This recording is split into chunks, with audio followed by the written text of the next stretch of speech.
everyone, Nova here again from Brighter Outlook Counselling Service with this week's live stream Narcissistic Abuse Recovery Q&A and support session. Thank you so much for joining us. It's great to have you back again. Okay, as usual, I'm going to do what I normally do every week, which is to please ask you to like and share. Every week we are trying to raise awareness around narcissistic abuse so that there is more support out there for you guys and to raise awareness around it. So if you can hit that share button, especially while we're live streaming, it will help so much to get the word out there and to help spread awareness. And already we've got Flor Calamag here. Hi, Flor. And we've got Hannah Louise McCall. Hi, Hannah. Great to have you back. Okay, I hope you've all got your questions ready for myself and David here tonight. And we've got Aletha here. Hi, Aletha. How you going? Okay, what else did I want to ask you? As usual, please just hit the little thumbs up or the little heart if you can hear me. And as soon as hi, we've got Catherine Jane Walker here and Belle Taylor is here. Hi. Yeah, guys, please say hi and please let me know whereabouts you're from. As you know, I love to know whereabouts in the world you're from.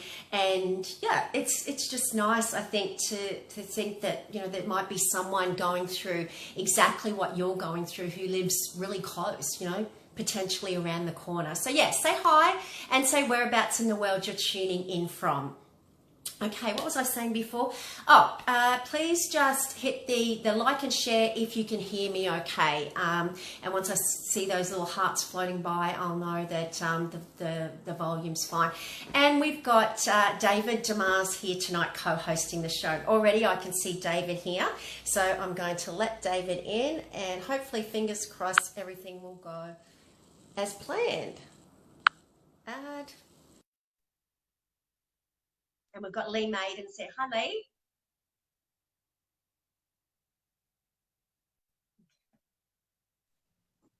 And there he is. Hey David, how you going? Good, how are you? I'm very well, thank you. Nice and cold over there, is it? Yep, it's finally getting cold. Finally getting cold. It's finally getting hot here. It is so humid in Brisbane. Yeah, muggy as anything. Yeah. Yeah, I like the heat though. Yeah. Okay. Okay, we've got heaps of people here already. I've said hello to a few, but we've got Lisa Jane Highcock there. Hi, Lisa from Liverpool, UK. Flor Calamag says hi, David. And we've got lots of other people who have just kind of floated up. But yeah, so David, I guess I'll introduce the topic around what we thought we'd talk about tonight. We've got Betty B there, says hi, David and Nova. Danielle Shacklock, hi, Danielle. And Lisa Jane says hi. Okay, so yeah, David and I had a bit of a chat today around what we would talk about, guys, and we came up with the issue of, I guess, power and control in the narcissistic abuse relationship, but I guess focusing mainly on financial abuse. And the reason we chose this, didn't we, David, is because we get asked about this so often. You know, people get left high and dry and they get financially drained and they lose everything, you know, when they move on from these relationships, let alone, you know, the abuse that's going on when the relationship is, you know, when they're in the relationship. Yeah. I found an interesting statistic that because we deal with emotional abuse and 99% of all domestic violence cases also involve financial abuse. But what's more interesting, I thought, was that financial abuse is always the first sign, usually, of domestic violence. Yeah. So, I mean, they really go hand in hand. Yeah. Yeah, that's what I was about to say. They kind of go hand in hand, don't they? And a lot of the time, we've got Linda there, Linda and Marie. Hi, guys. A lot of the time, it starts off just, you know, like everything. I guess it can even start when the love bombing phase is still going.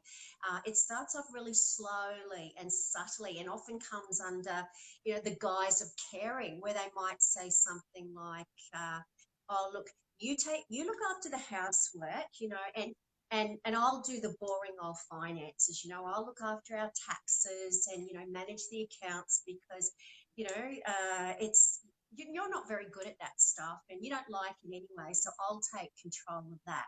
So often, it comes under that pretense, that guise of caring, and before the victim knows it, they've relinquished control of everything, and they feel so worthless that they don't have the capability of managing any finances anyway, and they don't know what's going on.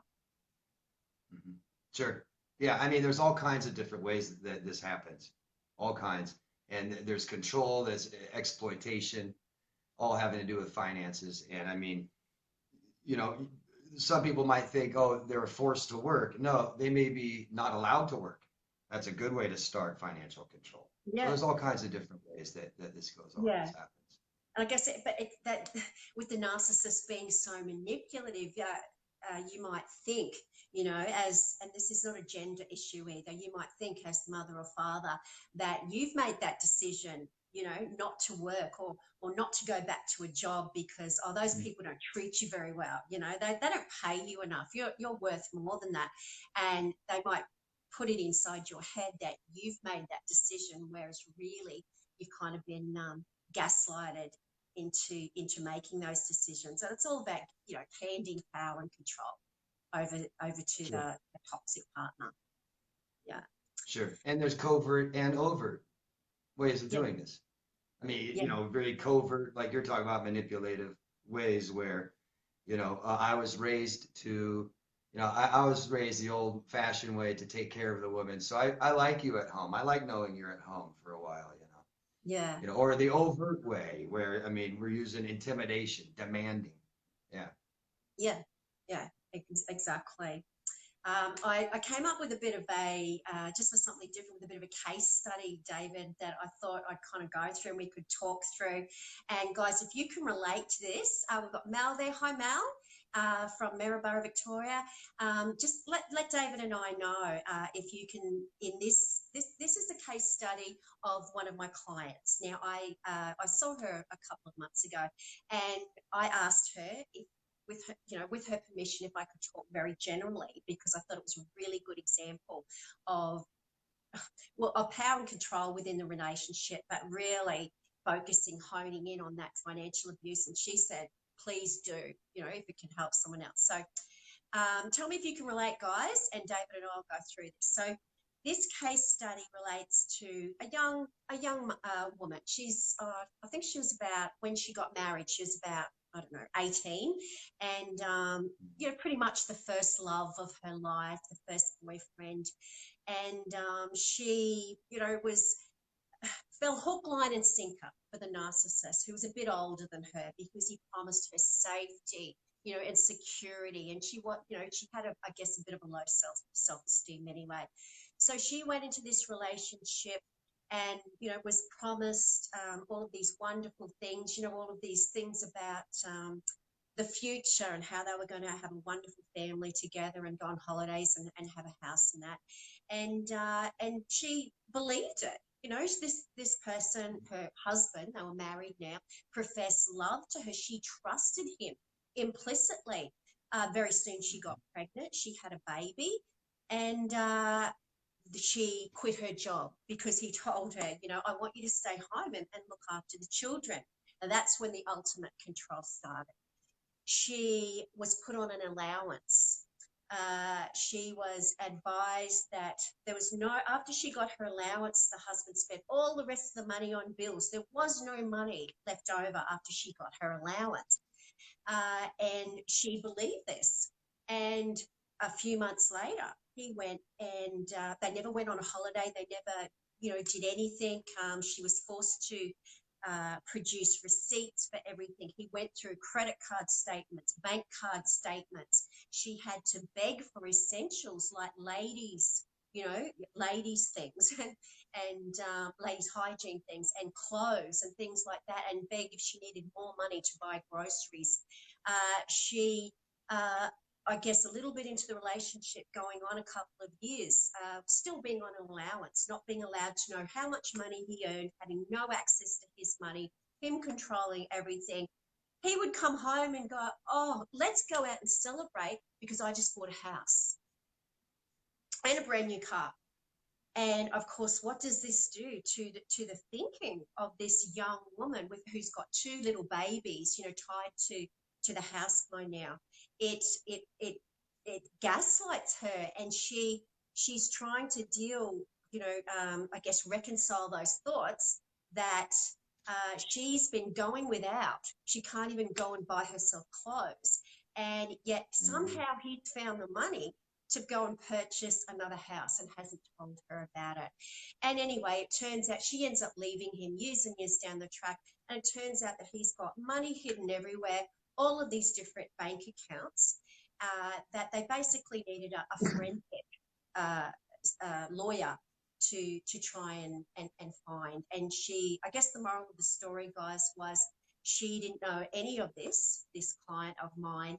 And by the time she got out of that relationship, she was so distrustful in her own ability to make decisions and go and to have, if she did have any money in her hand, she would just go out and spend it straight away because she wasn't used to having control of any money. And it was a very scary process for her. She told me she didn't even know how to put petrol in a car, or to write a check or anything like that, or to do her taxes, because she had been so controlled. And I guess it started off with that financial abuse. So that there's a case study that just, really reflects what goes on in these power and control relationships.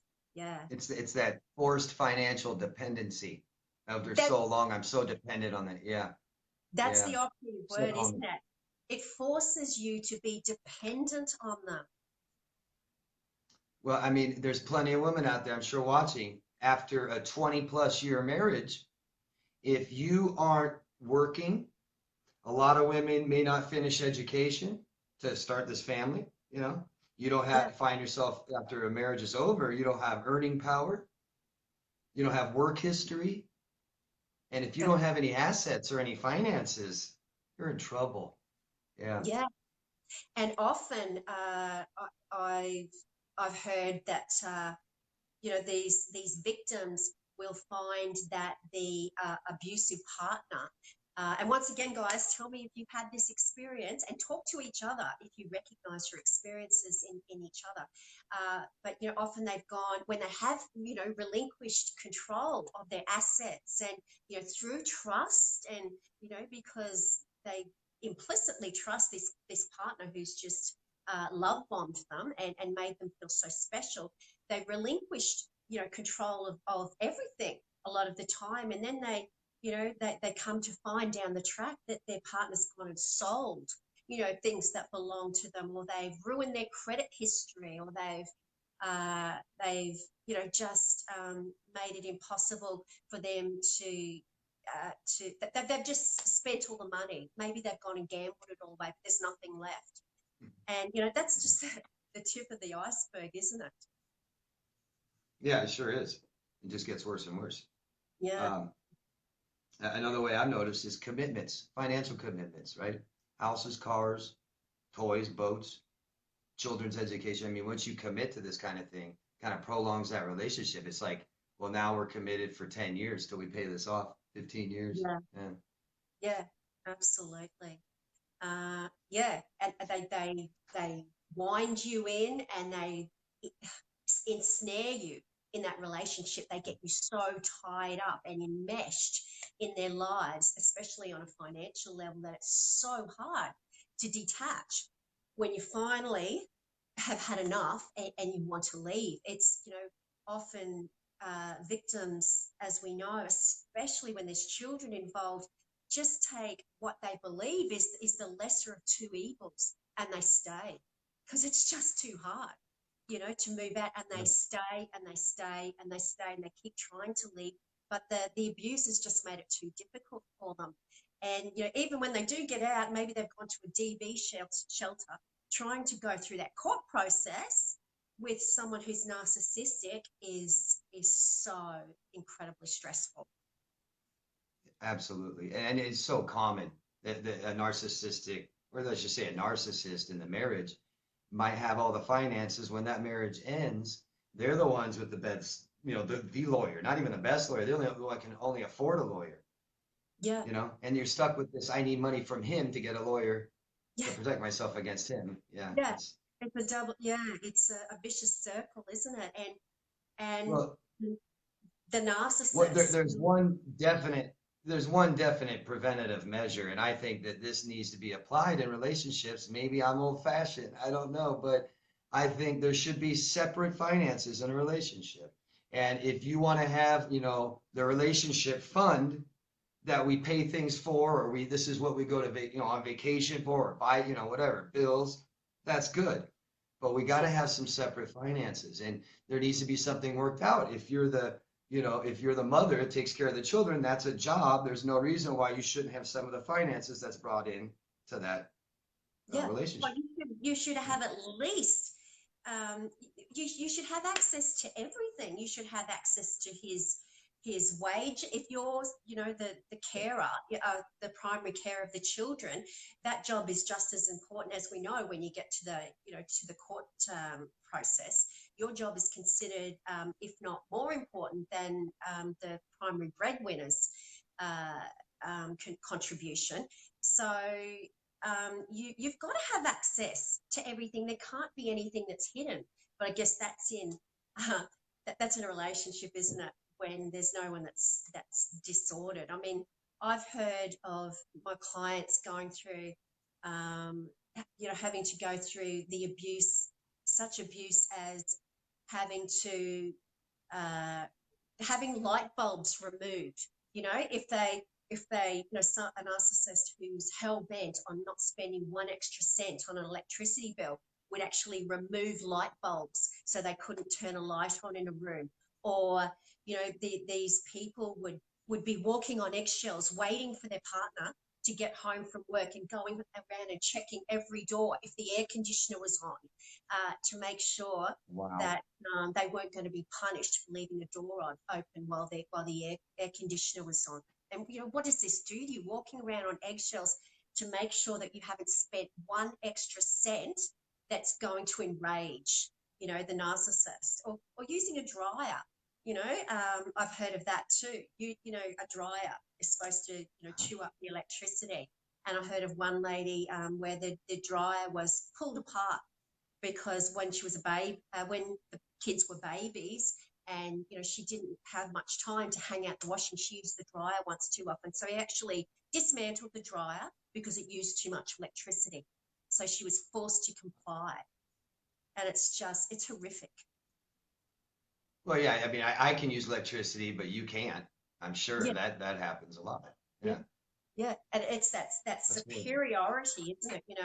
That what the decisions I make are warranted, and they're justified. So what the money I make is mine, and any money that you come by is also mine, because they place in the mind of the victims on a really gradual level. They're not smart enough to handle the finances, and very soon comes that self-fulfilling prophecy, through that gaslighting, where you kind of believe it and you go, oh, it's just easier to let them do it. And you just don't realize that you've been manipulated into believing that you're not good enough. Yeah.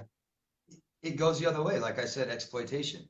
I mean, it's not always about, the victim is the one not making all the money or have all the money.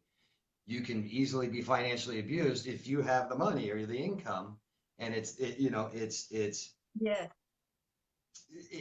that misuse, that wasting of money, misappropriately using the money. That is our money, even though you're making it all. Yeah, no, that's it's really common. Yeah, Yeah. that's a really, really good point you raised, David. It definitely can work both ways. Where a narcissistic man or woman will target someone who they know is kind of Absolutely. on their feet, maybe has a house, has a good superannuation fund, has a few assets here and there, and they will make out like they're a victim of some scam, or I don't know, some way to weasel their way into you giving them money, or somehow just getting enmeshed in your finances. Well, I mean, yeah, okay, you're going to take care of me somehow, right? I'm not going to work. So, but I don't really care about money. So I don't really need much. I'm going to go shop for cheaper clothes and I don't need the jewelry, the hair, the nails done. But I have to go to the hospital, $10,000. It's like, oh, you saved me a little money here, but you cost me $10,000 here because you don't go get your problems fixed. Yeah, We go to the hospital when it gets bad. Yeah. yeah, yeah, I mean, it's exploitation, financial exploitation, and yeah, it's not just the elderly that yeah, this is happening. Yeah, absolutely. And often you'll find guys that, especially the ones that do that, I guess, you know, set out to financially scam their victims. Uh, you'll find they've done it before, and they're really, really efficient at it. And once they have drained you of finances, they simply move on, to a new target, every and time. once again objectify you. And it's hard. I've talked to many victims right afterwards, a relationship ended, and they'll say, oh, they'll tell me about all the stuff they went through over the years, this and that, and then they end it, but it's always when the money's gone. And they still don't connect that because they've been through so much, so many years, never thought it was about the money. Well, once the money was gone, see ya. Guess it was Yeah, about the money. there's Yeah, that cognitive dissonance, isn't it? It's you just don't want to believe that they could possibly have been using you just for your money. So you yep. kind of somehow rationalize it, and justify the timing, of the discard, rather than put two and two together and go, they left me once they'd spent all my money. Yeah, it's just too And painful. I think, yeah, rationalizing. It's just you have to rationalize all the time Yeah, when you do this. Oh, yeah, they might be saving me money here. I know this costs a lot of money here, but maybe if we just do it like this one time, I mean, all this. And what yeah, you're really not doing is anything together. yeah, yeah. Yeah, Yeah, I guess the bottom line, isn't it, David, is if you don't have, I guess, a mutual understanding and shared knowledge of everything that's going on in the relationship, and fair and equitable access to it, then you're being abused, because you should have exactly the same access as your partner does. And if you don't, absolutely. there's a reason for it. Yeah, Right. And yeah, you said we should at least kind of know our husband or wife. We should know what their income is. yeah. We should know, where this money is going. You know, I'm not going to tell you where this $1,000 went. No, come on, we can't do And, that. and, and why? Why do you have to have 10 bank accounts? When you eventually find this stuff out, when you go to court, and as we know, narcissists love the stage, and the attention that comes from court. So they will intentionally uh, make the litigation, they will make it longer and go on forever, just to make Mm, those fees of yours go up and make you spend more money. That they do this intentionally, and this is where the financial abuse, continues. And you might find out, yeah, they had 10 bank accounts. Who needs that unless they're hiding something? absolutely. Yeah. You should know about all 10 of them. Yeah. They're gonna, yeah, Yeah. yeah. Okay. Well, we might get on and start answering some questions, David. So I'll see who's here. We've got, who haven't I said hello to yet? We've got a huge crowd tonight, which is awesome to see. Good. Okay. Got to try and go up to the beginning. Oh my goodness. Okay, we've got Chris McLean here. Hi, Chris. We've got Little Miss Ratch there, I think, or Rock. Hi, little miss.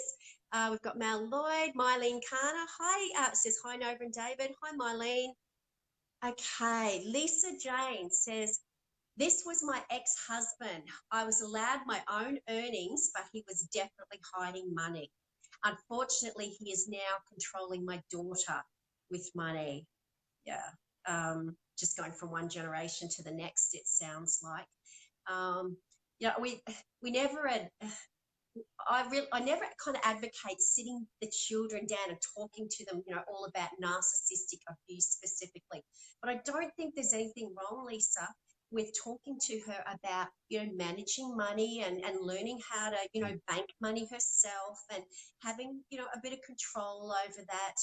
I don't think there's anything wrong with that, but I guess you're going to have the narcissistic father gaslighting her and also manipulating her. So it's going to be hard for her to make those decisions. But I guess if you can, just be talking to her about how it, how good it will be and how good she will feel to kind of, put her own money away. I think it's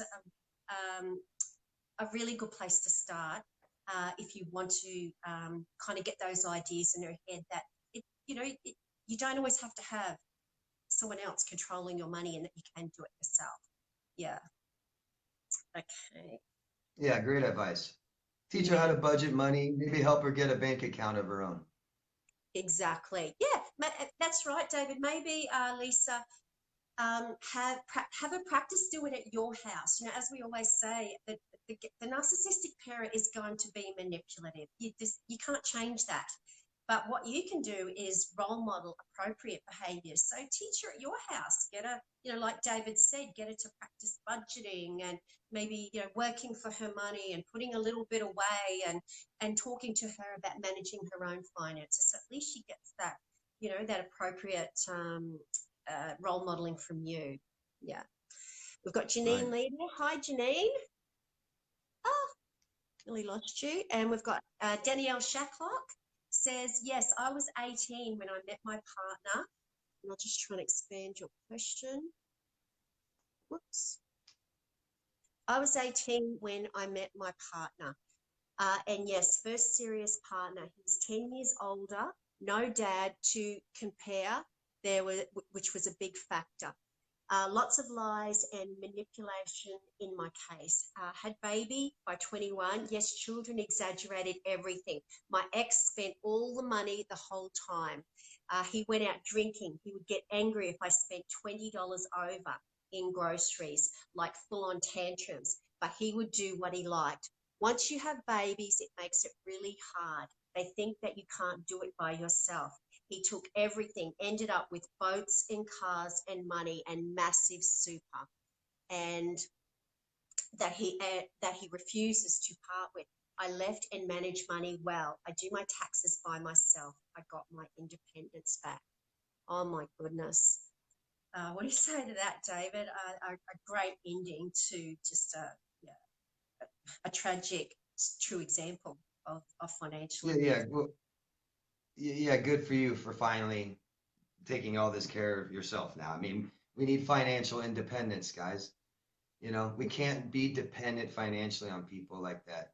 And it's not your fault if, we're put in a situation where you have children. Being a mother is all full-time overtime job. There's no reason. I mean, that's a job and they have a job, but everything needs to be shared.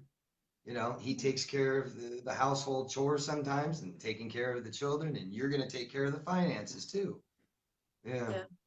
Yeah, there was massive issues, like in the case study that I put forward before, Danielle, massive issues of power and control in your relationship and lack of that, on your part. But I'm so glad that you've developed those skills now, and it just proves that you could do it. You were always capable, and now you're proving it to yourself that he was wrong, and and that you are a hell of a lot smarter than what he told you were. Yeah. I mean, this is a prime example how financial or emotional trauma, emotional abuse, really, if it starts to leak and affect our entire life big time. It doesn't just stay in how we feel. It affects our finances and stuff like this big time. So many victims are, like you said, broke after this experience. Yeah. Yeah, The thing is, 99%.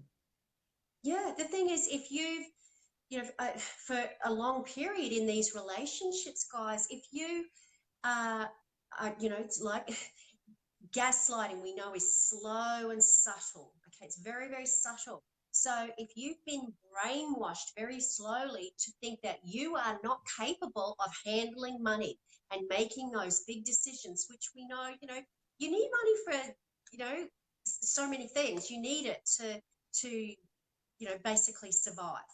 And if you're taught that you can't handle that, you've been brainwashed into thinking that way. When you come out of these relationships, that brainwashing doesn't change, and you might have difficulty managing your finances until you get support around that and realize that what you're being told is just absolute garbage, and that you are every bit as capable of managing that stuff. It's just that they did not want you to. That's why they told you that you weren't capable. Yeah, they want you 100% dependent on them. Yeah, it's all about power and having you, like David said, dependent on them. If you've got access to money, you can go out and you can maybe meet someone else, or you can, it's just the way their mind works. Buy clothes that might attract other people. There's just so many things reasons why they wouldn't want you to be independent. Yeah. Yeah. Okay. Got Mel. Mel says, I did the same thing when I first left my husband. Money came in and I spent it on things for the kids and myself. It was difficult. Yeah. Yeah. Yeah, what can I say, Mel? It's incredibly hard when you've got children, as in the case study I spoke about earlier. You need to have money in case something happens. You can't be, ringing your partner up and saying, "Hey, do I have permission, to go out and buy medicine at the shops? Can I use the credit card because I've used all the money on groceries?" That's just not appropriate, and it's abuse. It's abuse. Yeah, I mean, to think that all the time psychologically. If Yeah, something happens, it's all about somebody else. I depend and rely on somebody else, even for my children. yeah. No. It feeds into, doesn't it, David? I guess that whole people pleasing thing too, doesn't it? When victims go into new relationships because they think that they think they're doing the right thing by asking permission. Is it okay if I do this? I hear this a lot, and their partner will be going, that the healthy partner, the healthy new partner will be going, "Why are you asking me? Just go and buy yourself a dress, for goodness sake, or go and get your hair done. You don't have to ask me." But through that gaslighting, they feel like they're doing something wrong, and it really upsets their equilibrium. They feel weird about going and making a decision to spend money on themselves without asking permission. Yeah, and this can be problematic when they go into new, potentially healthy relationships. Absolutely. Yeah. Yeah. Yeah. Okay. Before we go on, I'd just like to tell everyone, Mel is here from the Australian Narcissistic Recovery and Support Group. So Mel will put the link up, guys. It's a wonderful group, which is now, very exciting news, been made in Australia a not-for-profit organisation. That's just a wonderful achievement to have kind of reached that status. So very exciting news, and Mel is the founder of that group. There's a closed group and a public group, the Australian National Support and Recovery Group. So Mel, please put that link up. Everyone just look for it, and please join for some extra support, and you'll be able to speak to lots of other victims and survivors. Yeah. Thanks, Mel. That's great. Okay. We've got Lee Maidens is here. Hi, Lee. Marie Christopherou. Sorry, Marie, if I've pronounced that wrong.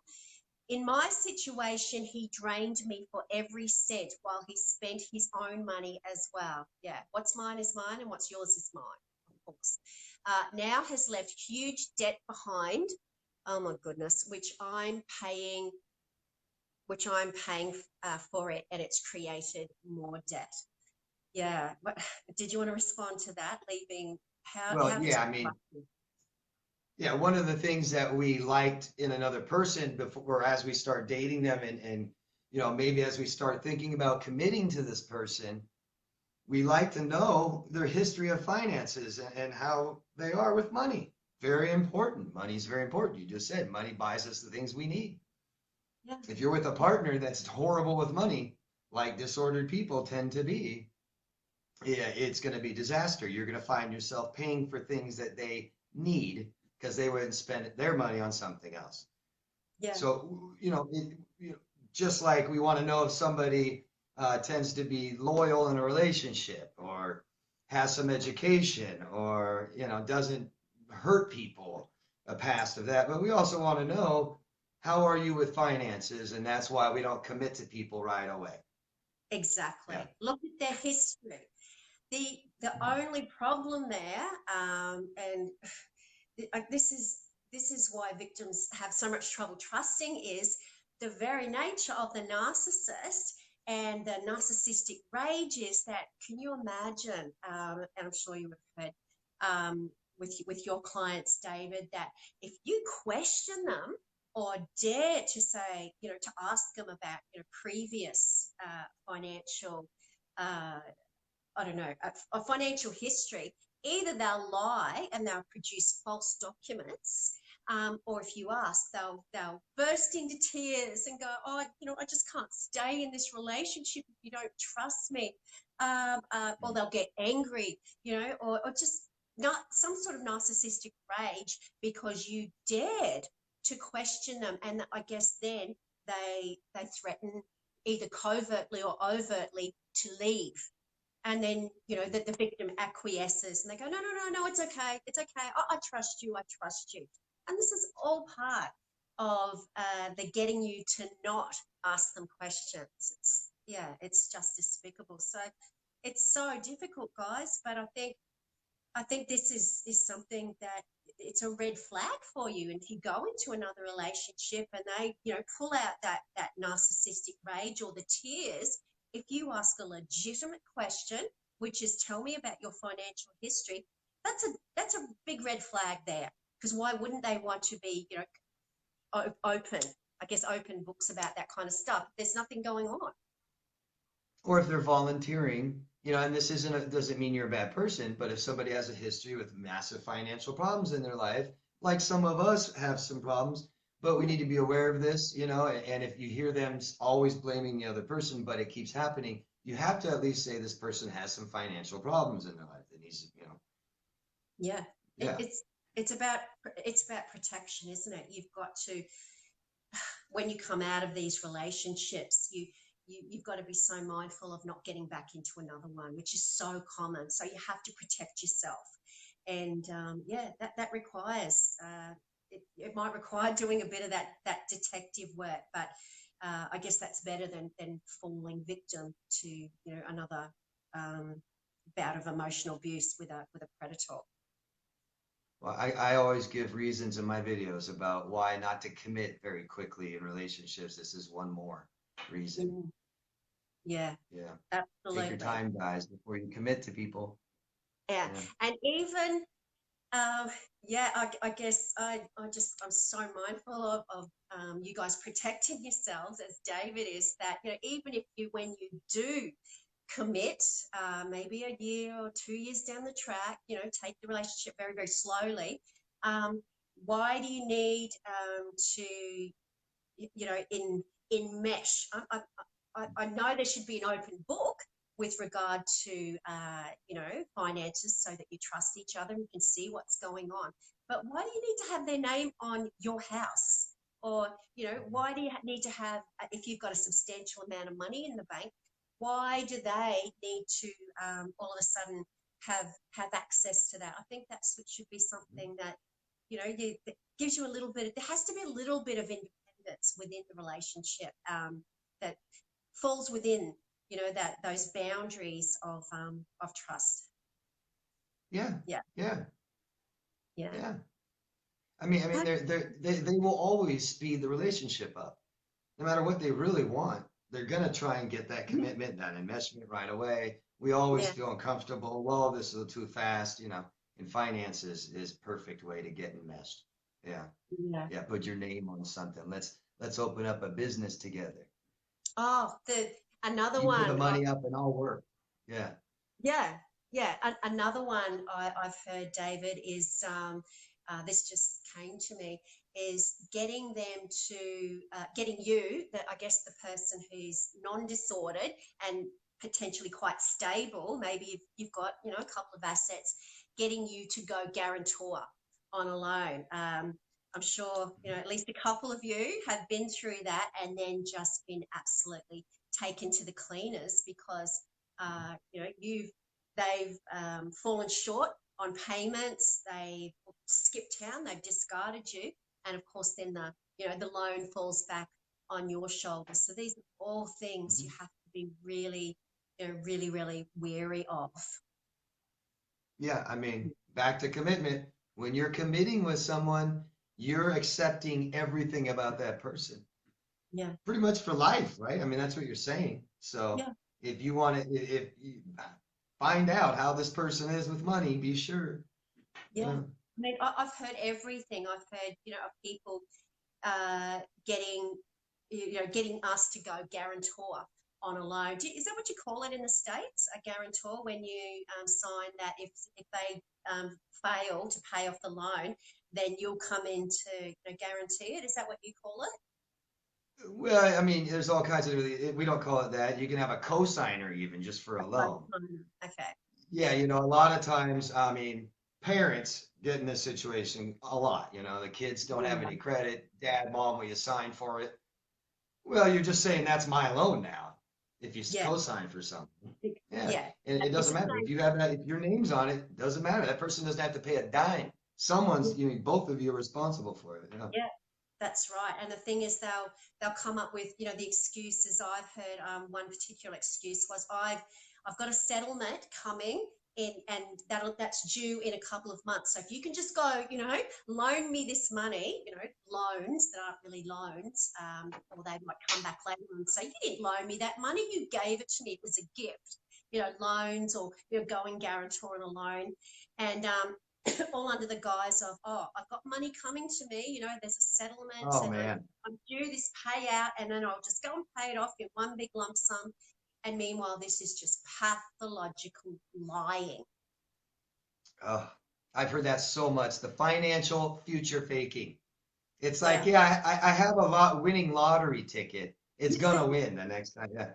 No, it's I'm gonna get this promotion. I'm gonna get this job. I'm gonna get the inheritance. I'm gonna get this I'm gonna win a lawsuit, an insurance settlement. Man, I've heard that so much, and it just seems like it's that free ticket to just, let me, you know what? It's just this. It's just a meal. It's just that. Come on, I'm gonna get all this money. I'm taking us on vacation when I get it. Yeah. That is so common. Yeah. If you love me, you would do it. And Yeah. speaking of inheritances, that's a bit of a scary thought. They're probably, planning to knock someone on the head so that they do get, an inheritance, and that they bring that on sooner rather than later. As we know, they'll do anything, but yeah, hopefully not. Okay, who Yeah. else have we got here? We've got Donna Kennedy. Hi, Donna. Donna says, I lived over 30 years like that and it ruined me. I'm now broken. Oh my goodness, Donna. Uh, 30 years of being just absolutely controlled in every way, shape, or form. Because I guess when they control your finances, you can't, it's so hard to leave, especially when you've got children. So to have to go through that for 30 years, yeah, look, you this was never you, Donna. So please, get support, and realize that you can retrain your way of thinking, to, I guess, know that you are capable of doing what they said that you'd never be able to achieve, and yeah, just, I guess, having a different way of thinking, because it's no wonder you're broken, but there is a way forward after narcissistic abuse, and I promise you there's light at the end of the tunnel. But you have to get out there and make it happen. You have to do the work towards healing. So yeah, I'm so sorry you've gone through that. Yeah, that's an awful long time. And with that long period of time, we just don't have the confidence because we don't have any good experiences, you know. If you haven't been working or any of this stuff. Yeah, just Mhm. little bits at a time, but you got to try. You got to get out there so you can have some good experiences, build some confidence, and go from there. Yeah, Yeah. that's a long time. Yeah. Oh my goodness, absolutely. Another thing I just thought of that one of my clients told me about, David, was the punishment that would come if the narcissist believed that they had somehow, spent more than they should have, or they couldn't justify something that was on the credit card. They would be punished. They would have their credit card removed from their purse until Mhm. such time as they'd made up the money that they'd overspent, and the victim is taught to believe that's their fault. Well, I made a mistake. Yeah, we both agreed that this was my allowance each week because that was our budget and I overspent. So me as the victim, that's my fault. That's what we believe when we're, in that process of gaslighting. And yeah, getting credit cards removed so you can't spend any, then having, even going to the extremes of taking your car keys away if say that you're going shopping or something, preventing you from leaving. Things like that is abuse. It's full on power, a power, exertion of power and control. It's Yeah, really I've not. seen it where one person's responsible for getting the things, going out there and purchasing the things that the family needs, and then it's just the maybe the breadwinner comes home and says, "Oh, misuse of funds," and what more shaming is it in front of other people? Take the Yeah, credit cards out and cut them up right in front of the other person. and It's like, treat you man, like, who's the child here? yeah, that's what I was just about to say. Treat you like an absolute child. Like If you you're not old enough for credit cards yet. You don't deserve these yet. You don't know what you're doing. Absolutely. Yeah. When you're a big That's like girl, I'm or you're a big boy, or you're a good girl or a good boy, then I'll give it back to you at my discretion. And this is just demeaning behavior, isn't it, towards the victim? It's despicable. Yeah. Yeah, sure is. Yeah. Right. Uh, Right. We've got David Bridger there. Hi, David. Yep. When I stepped out of the corporate sector and the six-figure income stopped, boom. After 23 years, I don't want to be married anymore. Oh, my goodness. Yeah. Did you want to talk to David? He was on six figures. Oh, unbelievable. Yeah, you don't want to be married to her. Yeah. Be independent for a little while and enjoy that for yourself. Yeah. Yeah. I know you probably didn't believe it, David, when it happened, but um, her leaving was the first day in the rest of your life, and was probably the best day of your life for a long, long time. Um, Yeah. despite everything that she spent and everything that she took from you. Incredible. That just a classic example. Okay, we've got Rebecca Chittum's here. Hi, Rebecca. Hi guys, it's been a while. Bex from I was going to say Bex from New Zealand. How you going, Bex? Good to see you back. Okay, got Macbeth. Lorraine is here. Hi, Macbeth.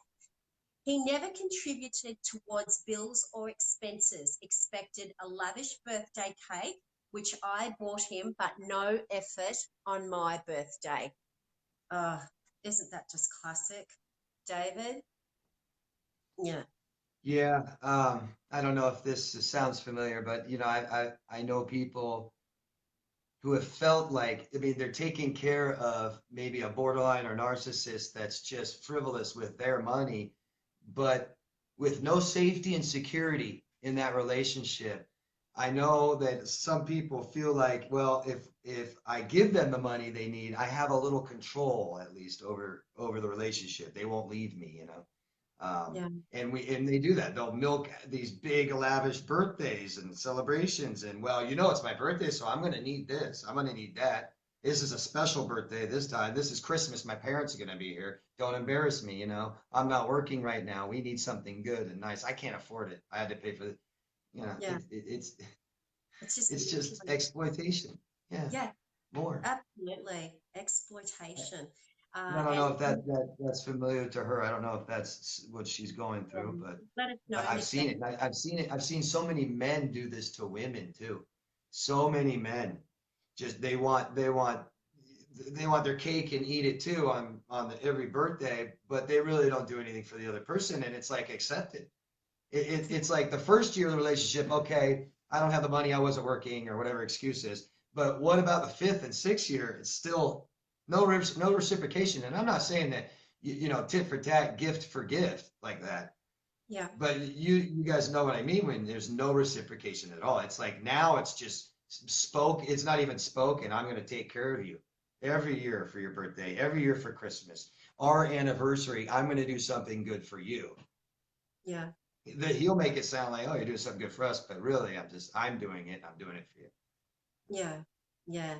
So yeah, so it looks like you had to pay for everything, Macbeth. He never contributed to anything, but wanted everything lavish when it was something of his. So yeah, just textbook, isn't it? And that doesn't usually start right away.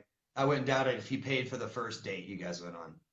Yeah, yeah, they have to. Yeah. That love bombing stage, isn't it, where you have to put on a good impression, and this is often what hooks people into relinquishing access to their finances. Is they were so extravagant in the beginning. They took me to the most expensive restaurants, and they bought me. They sent me a bunch of roses every day, whatever stops they pull out, and they're very Right. very extravagant, but this is all part, it's just all part of the manipulation, the love bombing to hook you in. And this is what makes a lot of victims think, oh, well, they are, they must be financially okay. Yeah. Yeah. I Yeah, mean, people, I always talk about a lot, I have about, how bad they are on your birthday. They don't give gifts and stuff like this. Right. But then there's always people like, well, actually, some do. Mine did. It's like, well, yeah, there's reasons for this. And, you know, to just, we give gifts usually to make the person happy, but they give gifts for their ego, what it looks like. that's There's narcissists that go devote or give away their time or charity and stuff like this, as long as everyone's watching, you know? absolutely. It's not, it's about their ego. So it's also about, who else is watching. Like often it wouldn't be as much fun if they just sent you, a bunch of flowers to your home. No, then they wouldn't have the applause, of the community, of the public. So it's a lot better. They get a lot better narcissistic supply if they send you a bunch of flowers. And I'm not saying that everyone who sends flowers to work is a narcissist. Please don't think that, guys. But I'm just saying that narcissists would be more likely to, if they're going to do something like that, to a lot of the time they want an audience. So if people can Yeah. go, and especially if those people will support the narcissist by going, you've got a really good fella there, or you've got a really good woman, and that reinforces that they are actually a good person, and then you minimize the abuse because here you've got someone else telling you that the narcissist is a really good person. So yeah, Or what about in the beginning if a narcissist pays for something extravagant or a big dinner, I got this, and then you ask, well, how much was it? Come on, that's frivolous. It's not right to ask about how much. Come on. Or I got, say you got some friends that came out with all of you guys. There's four of you now, double date, whatever. I got the bill. Oh no, no, come on, I got the bill. But what about for the next, 6 years, and then they yeah, let you get it, and they don't ask you how much because that's not you don't do that. yeah. It changes. Yeah, it's all big acts. Oh, that was funny. Yeah, it doesn't ever start right out in the beginning. But Yeah, I mean, sometimes it does. Sometimes they start right out. No job, no car, no home. Somehow they make you believe This is temporary. This just happened the other day, and I'm gonna be back on my feet tomorrow. Don't worry. Yeah. Once you pay me and get me back on my feet.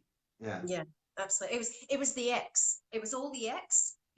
She took me to, or he took me to the cleaners. And it was because I was such a generous parent.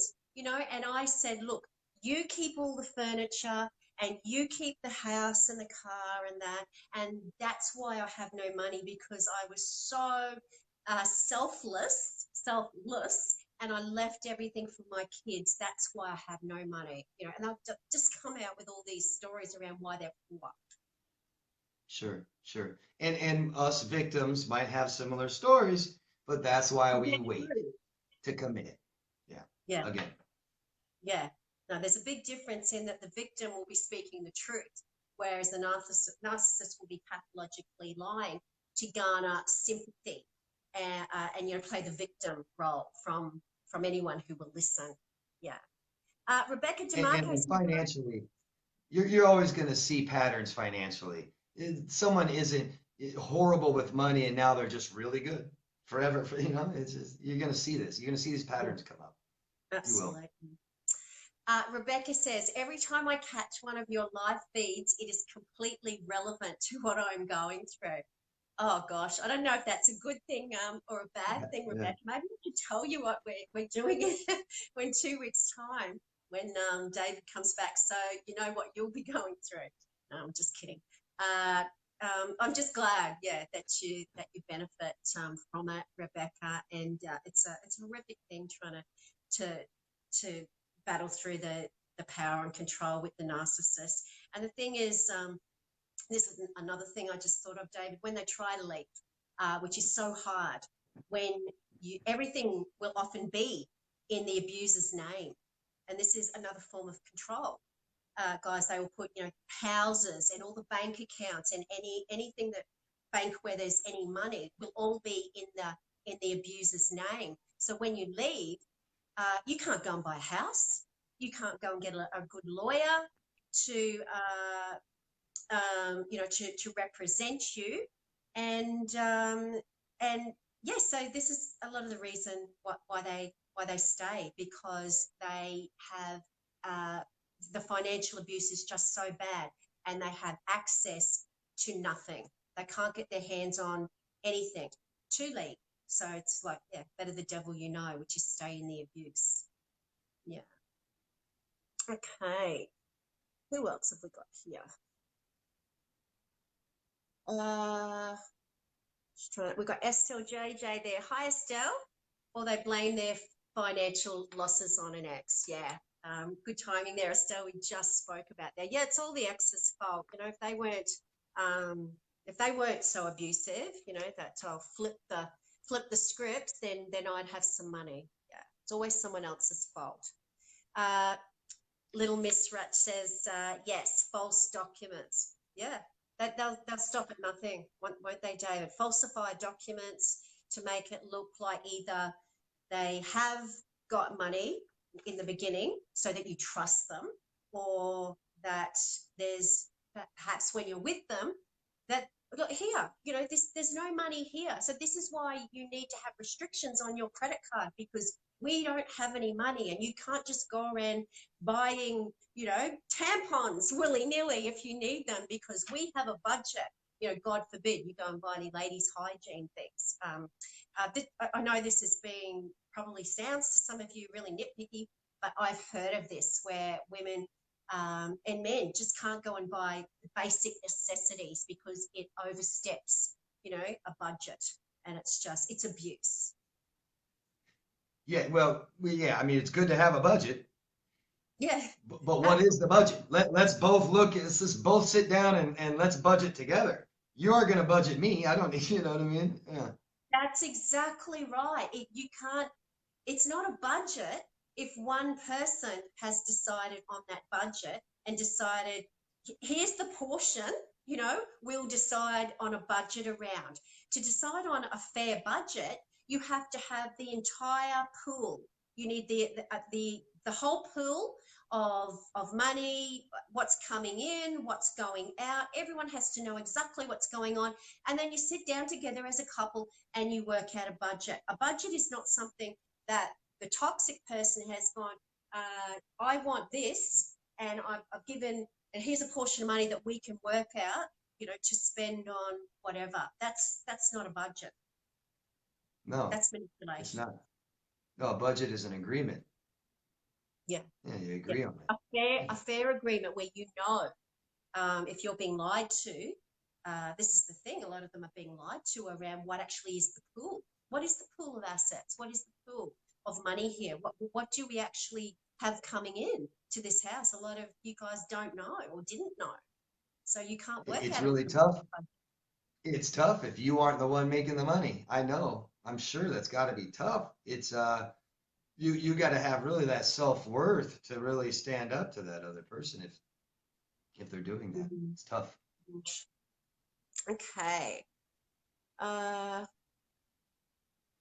Hannah says, agree. My ex hid emails, Facebook accounts, girls, and cheating. Yeah. Yeah. Did you want to respond to that, David? The hidden emails and accounts, Facebook accounts especially. Yeah, that's tough because we kind of need our own privacy and space in a relationship. We shouldn't have to read each other's emails and stuff. Yeah. I think that goes back to if you think about some of the times that you felt bad, you felt, insecure and stuff like this. These are the times that you need to speak up and say something. And if you're not feeling better about it, no matter what he says or does, you got to feel better about it. Him saying you're paranoid doesn't work because you don't feel better about it. And a lot of times we just accept that and stop. We don't want to fight. We don't want to We look paranoid. Yeah, they get in our heads and cause a lot of doubt. yeah. And the Yeah, thing is that that paranoia comes from like that saying people have paranoia issues and people have trust issues because their partner's got lying issues. So that yeah, you may think that, oh yeah, look, maybe I am being paranoid and maybe I am overthinking this and over dramatizing. But the reason you've got those trust issues is because they've got lying issues. There's that's nothing right. wrong with your train of thought. But you get That's paranoid. right. And yeah, that's right. And there you go. All that matters really is that you don't feel good about this. There's something that doesn't feel good, and that's got to be validated. That's right. Yeah, It's it about can't be that ignored. validation, isn't it? If you've got nothing to hide, then if that's going to make your partner feel better, then why would you have a problem with it? The people who have a problem with it is because they have set up that paranoia in their partner. They want their Yeah. partner to be walking on eggshells. They want them to be insecure. And it just all feeds into each other. Yeah, we need emotional security in relationships. And if you're going to be married and stuff like this and assets shared or not, I mean, we need financial security, financial independence. Yeah, Yeah. not Yeah. dependence. Yeah, Yeah. You need independence, just full stop. But unfortunately, money, we like to think happiness makes the world go around, but money eh, enables to leave an abusive relationship. You need money to be able to, support your kids and put food on the table and do all those kinds of things. So, financial abuse is horrific in that you can't be in any way, shape, or form independent when you are being financially abused. It's impossible. yeah, yeah. And it's too bad because a lot of times that might be all we see growing up. Our parents might see one person that works and the other person that doesn't, or not out there, but at home taking care of the children. And that might be just tell us that's the way it works. He Yeah, works, I don't, and whatever he says goes. And yeah. we may not It's, see, or and it it's may be like that in the family. Yeah, who knows? yeah, and that's okay. If it's okay to have that, I guess, that family dynamic where there's the money earner and then there's the primary caregiver to the children. That's fine, but that Mhm. those roles have to be mutually respected. You have to respect each other's roles, and you can't say, well, my role, because I'm bringing the money in, is any more important than your role? Because it's not, and we know it's not. And because, when you go to court, um, those the court process stipulates that the mother's role or the father's role, if he's the primary caregiver, is every bit as important, if not more important, than the breadwinner. So it's okay to have Yeah. that dynamic, but you've got to respect each other's roles and have access to everything. Yeah, I mean, if you're responsible for children and the financial breadwinner of the family has all control, and if you, I mean, if you can't, you don't know what to do if something happens to him and you can't get the money, that's trouble. There's a problem, and that can't feel good. That's got to feel horrible. Yeah. It's got to, you can't accept that, guys. Yeah. Yeah, and the other thing is be very careful, guys, with signing documents. I hear this a lot, where people in these relationships get conned into signing documents. Once again, being told it's something else. This is your tax return. Just sign this so I can get it all done. And you'd have no clue what you're signing, and potentially could be signing away assets. And this is a big one. And if you love me, why would you ask me? Why would you act like you don't trust me? It's just manipulation. So just be really careful. Lots of victims out there are making those monthly payments for things that you guys agreed on years ago. They don't even talk to that person anymore, and they're paying it off still. It's horrible. Be Yeah, careful. absolutely. Janine says, after we lost our house and I left, he found a new supply straight away. 12 months into his new relationship, she had to sell her house because of the financial situation. Makes me really ill. Oh my goodness. Yeah, it's awful when you see the next supply, being harmed, and there's nothing you can do, because you can't protect the next victim, can you, David? There's just nothing No, you you can do. can't. Sit back and watch. Yeah, you can't. It's not your job. Take your Yeah. job to take care of you. Yeah. Yeah. If you did go in to protect them, or tell them, that they were in the hands of an abuser, you would just get told to, go away, and that you were jealous and crazy. It never works going to the new supply, as we know.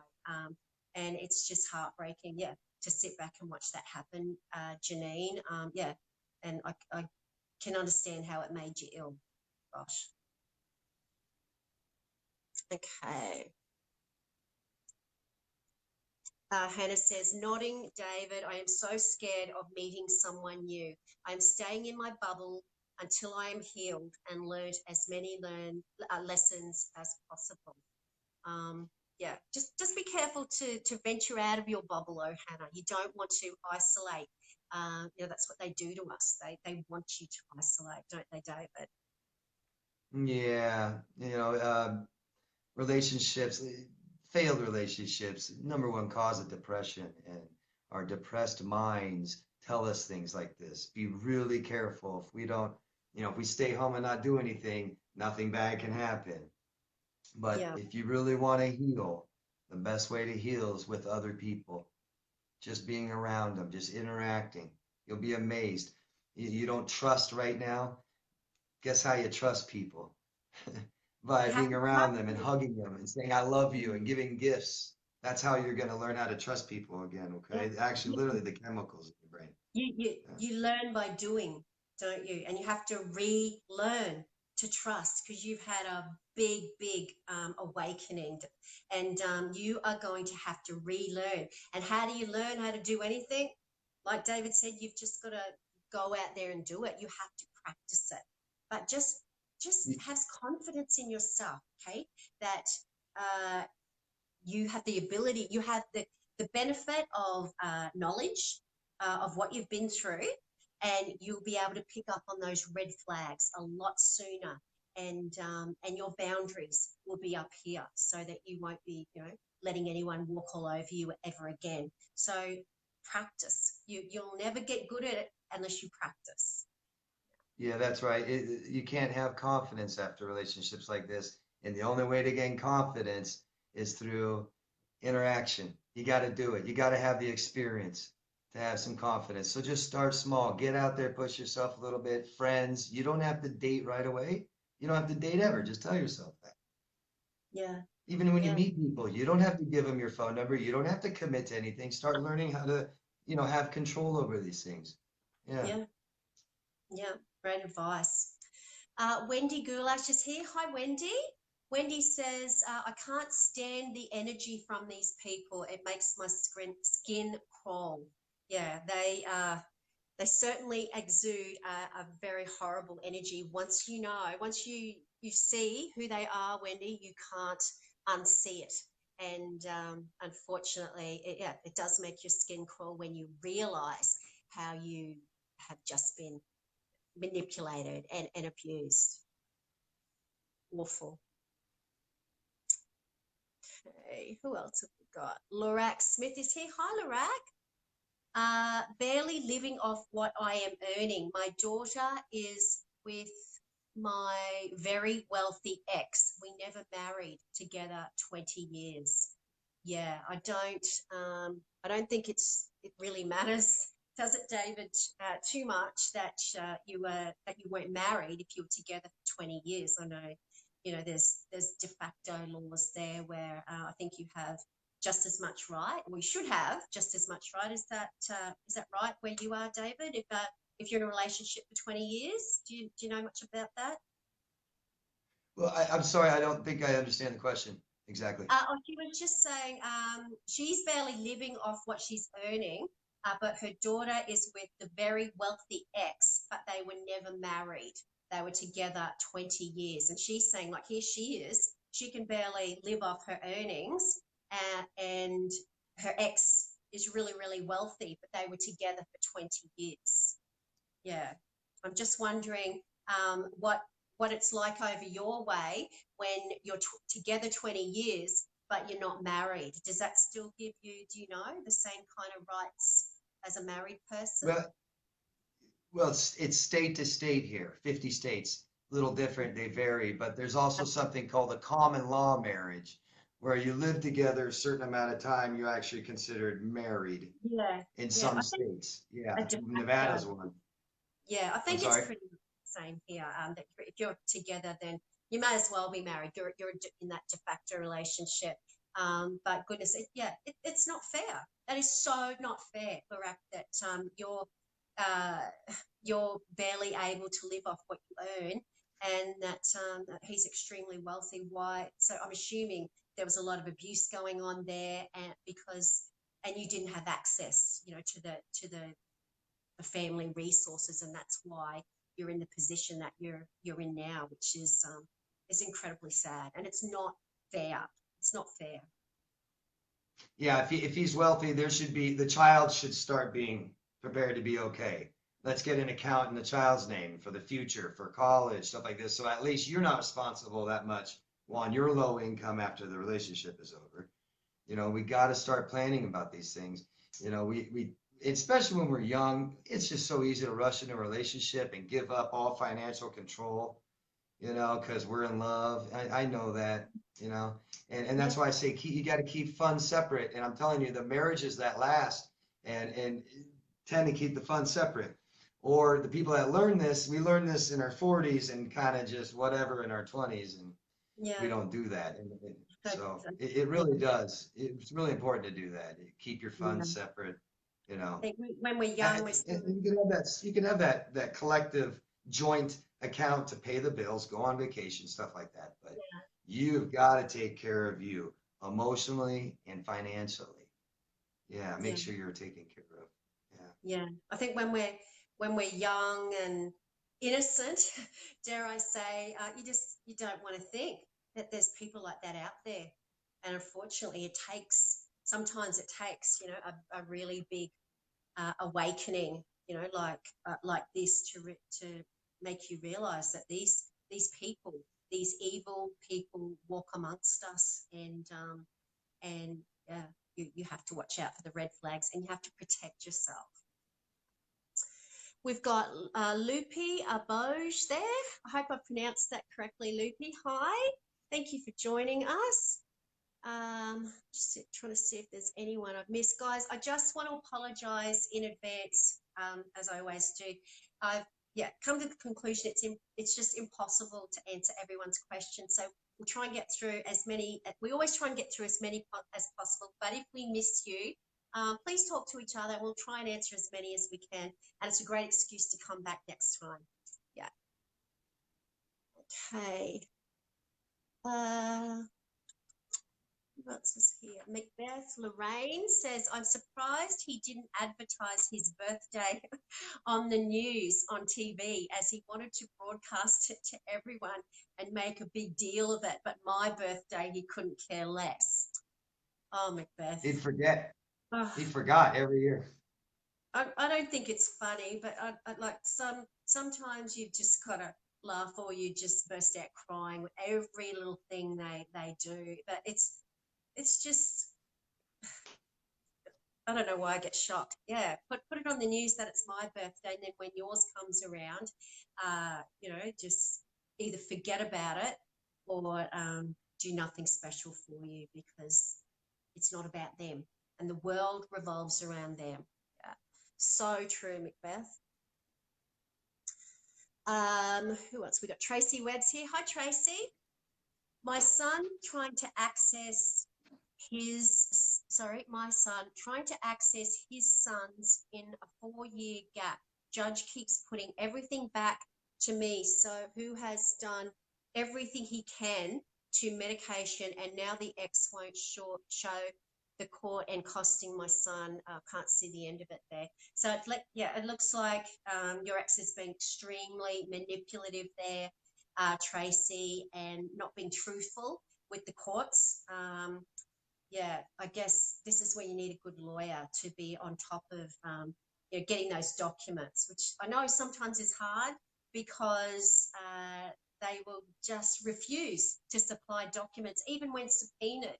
They will force you to spend money after dead money to try and get those documents, and they'll just refuse. They will refuse the subpoenas, and all the bills add up, and it's just a way of exploiting you more, and getting you to spend all your money, so there's nothing left. It doesn't matter that there's nothing left for the child. It's all about punishing you. Yeah, make sure you aren't communicating with him. Use a lawyer as much as you can afford. Yeah, absolutely. Don't agree to something you shouldn't agree to either. Be careful. Yeah.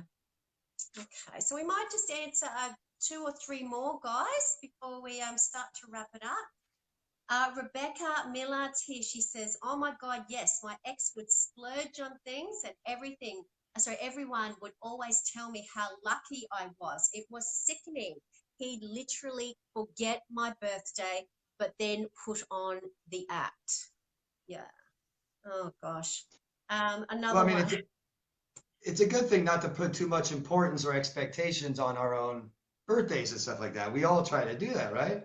That's why we don't get upset for the bad birthdays we have, or the bad presents we got, or the presents we didn't get. We shouldn't be that upset. But wow, the importance they put on their birthdays is just amazing. And they'll put so much importance on their birthdays, and you can plan a big, great, celebration for the birthday, and they'll even ruin it if they aren't getting enough attention. It's amazing. Right. They will, I've heard of that. Well, they will sabotage it. You even do go out of your way to make their birthday special, and they will sabotage it to punish you, because you seemed happy, because it gives you a lot of happiness in doing something special for someone else. And we all know they don't want you to be happy, because they are unable to feel happy.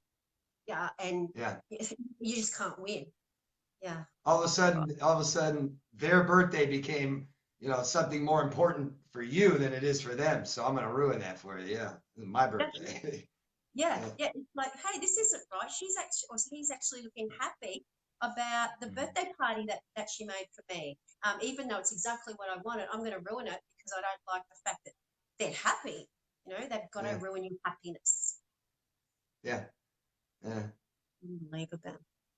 Okay. Aletha is here. Hi, Aletha. my narc sold my things. Oh my goodness. And when people came to my house to buy my stuff, I asked, why are you selling my stuff? The narc says, but you told me to. Remember? I thought I was crazy. Oh my goodness. Ah, So that's yeah, pretty severe gaslighting. Jeez. absolutely. So there you've got someone who's who's gone and sold your belongings, and then told you that you said something that you didn't. So made, once again, as David said, gaslighting made you question your reality. So you're sitting there going, I don't remember doing that, but here's this person I trust and I love telling me that I did, so I must stop, because surely they wouldn't go and sell my stuff, unless I said that, because that would be abusive, and yeah, just awful, Aletha. That could be pretty traumatic, depending Yeah. on what he's selling. Yeah. What if it was a house or something, and you came home to no house and they had the ability to do that? What if they go and undersell it on you and sell it for less than it's worth? There's all these repercussions What that, if it was the only memento I had left of my, dead sister? yeah, Sold it. Yeah. yeah, Right. absolutely. And I've heard of that too, where, something that means so much to you, they will get rid of it or destroy it or sell it, or, exactly what you just said, that will have some kind of sentimentality, because that is taking in their deluded way of thinking, that is taking your focus and your attention and your love and your compassion somewhere else. And it needs to be 100% honing in on the narcissist. So I hear that they go and destroy. It's absolute financial exploitation. It's Yeah, exploiting another human being. Yeah. yeah. Oh gosh, that's Yeah. just, yeah, destroying something that maybe belonged to your mother or your father, or a child, even getting rid of it to so your attention's not focused on that thing, is it's just despicable. Yeah, I'm so sorry, Aletha. Oh yeah, I have no words, which is a shock. Okay. Lupi Abo says, hello from France. Hi. I had a female co-worker. Her husband had money. Even if she was working, she wasn't allowed to buy anything. She had to show him every single receipt.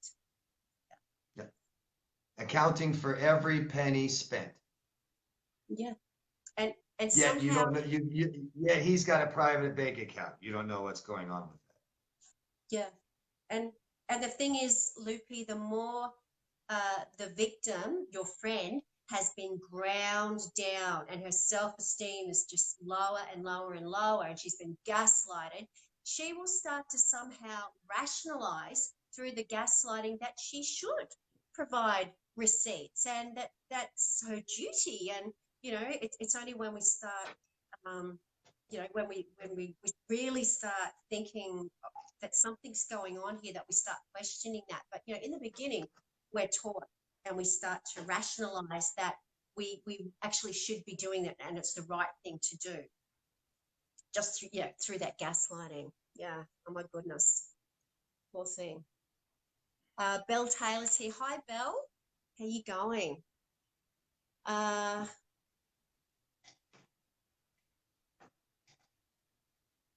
okay, Mel says, everything was in my name because I have a disability and the debt was so high when I left. Yeah, that's another angle that we haven't yet come from, David, is when they to avoid taxes and things like that, they'll actually, instead of having everything in their name so that you don't have access to anything, they can actually come at it from another angle and put things in, like with Mal, they'll put stuff in your name to avoid certain taxes, and or to make you accrue debt if they put this whatever financial venture in your name, and then if it goes under, then the debt is left with you. Yeah, that's that. Yeah. that's another form of abuse, but I guess it's Yeah, taking zero financial responsibility. Yeah. Mm. Yeah. Yeah. So yeah, you might have everything in your name, Mel, in that regard, but there's nothing, there's no money, certainly no money in the accounts. There's just debt, which is going to destroy your life, and more than probably you'll have to carry on with you even when the relationship is finished. Gosh. Okay, right. One more question, guys. We might start to wrap it up. Okay, we've got Patty here. Hi, Patty. My ex forged my name, opened my mail, and traded in my car, even though it was entirely in my name. Oh my goodness. Opening the mail, David. That's Signing her name. my ex forged my name. Yeah, that's criminal. That's criminal. That's not just abusive. That's criminal, isn't it? Gosh. Yeah. Yeah, protect yourself. Try to take action if you need to. Don't give up.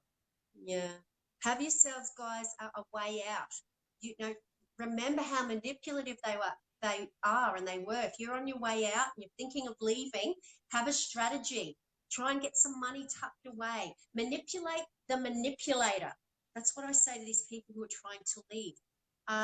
You've got to come from a place of getting what you want. Is it going to make you vomit? Trying to being nice to them and, stroking their ego.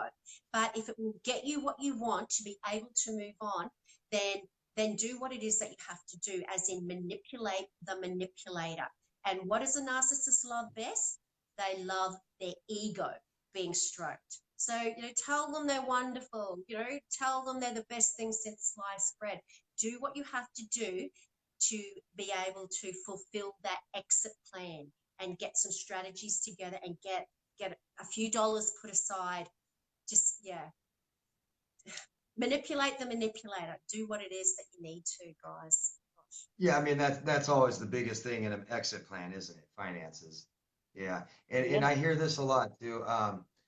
A lot of times the narcissist will owe us money, and I'll hear it so often, even the relationship is over, that people are so concerned about the money owed to them, and they'll just continue to worry about it, continue to contact them, continue to try to get the money back from them as they play games with them like they're going to pay them back, and they're Yeah. never gonna. And it doesn't matter, guys. There is no money worth it. There's no money worth to causing more damage to your brain and keeping involved in this. And I've heard of things like $500, $1,000, $2,000. Man, you're talking 5, 10 years of your life. Yeah. You know how? Sometimes you've Yeah. just got to burn that bridge, don't you? And just start afresh.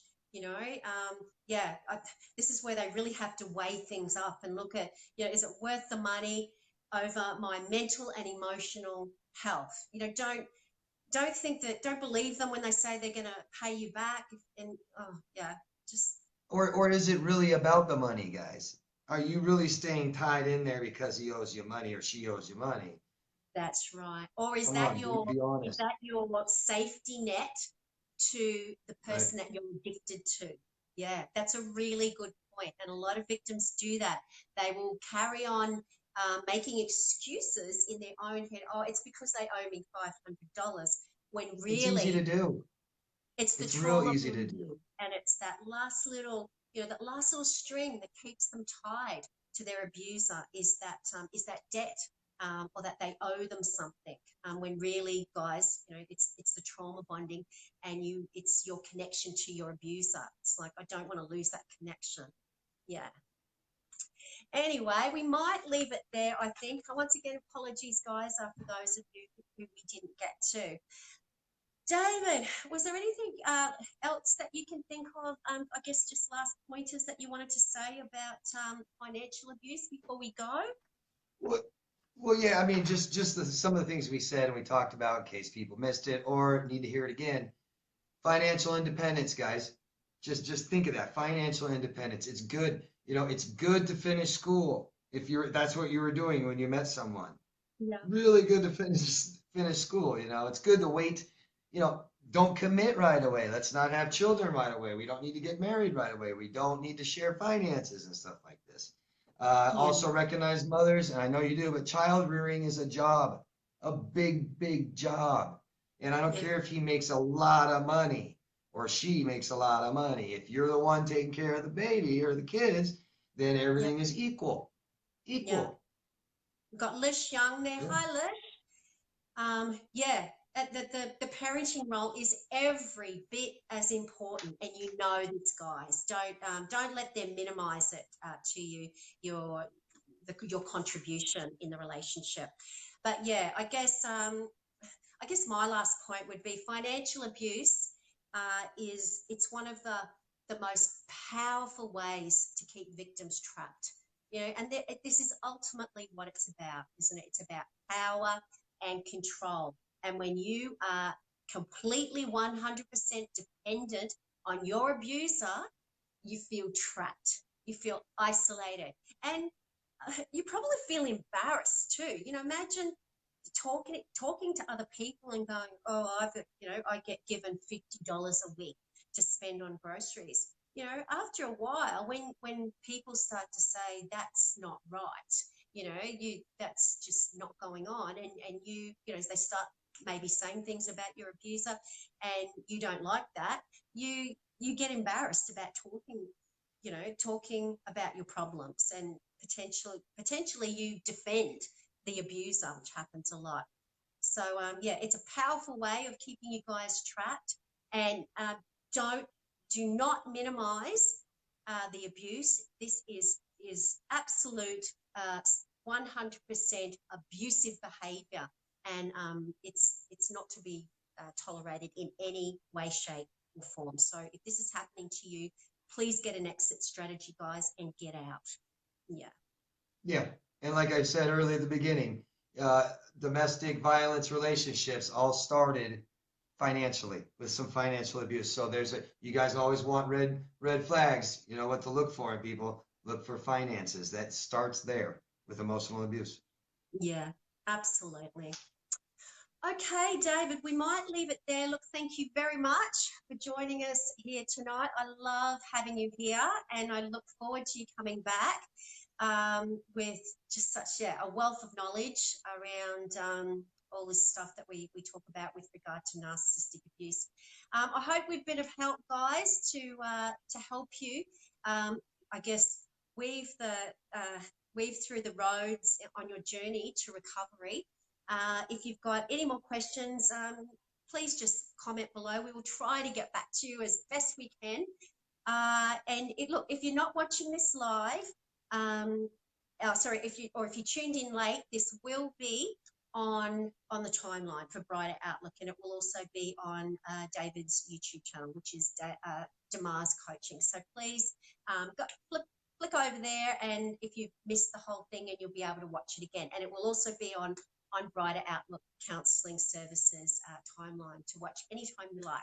So, David, just wanted to say thank you very much for joining us, and I look forward to seeing you in a couple of weeks' time. Oh, thank you so much, Nova, and thank you everybody for tuning in. Thanks for the questions and support.